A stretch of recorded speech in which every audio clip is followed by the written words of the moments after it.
Der Vater hat auch erzählt, wegen die Programme 1919, es gewesen ein Programm in Stettel. Wir sind beweist, aus den Jahren 1918, 1919, in der Zeit von der Bürgerkrieg, sind vorgekommen als Sachprogramme auf jeden, in alle Städte gemacht in Ukraine. In Zwischensee auch zu Dilkov. Und in der Zeit sind ausgehagert geworden als Soldaten von Städtel.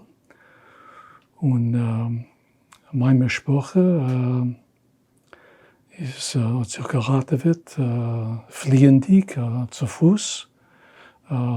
Die Bobbe, also hat man uns erzählt, hat sie nicht gekannt laufen, also ich gehe und sie ist gefallen auf der Erde und hat genommen zu ihr ausschießen, aber sie gelegen still, also wie sie schon gewesen hat heute, hat ihr nicht ausgeschossen, also sie gewesen ein gefährliches Programm und der Tate ist damals gewesen, ein Jahr 1012, dachte ich, hat erzählt, als sie ihm stark verdrossen waren, die welche angeführt bei dem Programm und haben Geräubewertung, viel gehaget, Iden, sind gewesen sehr schreien.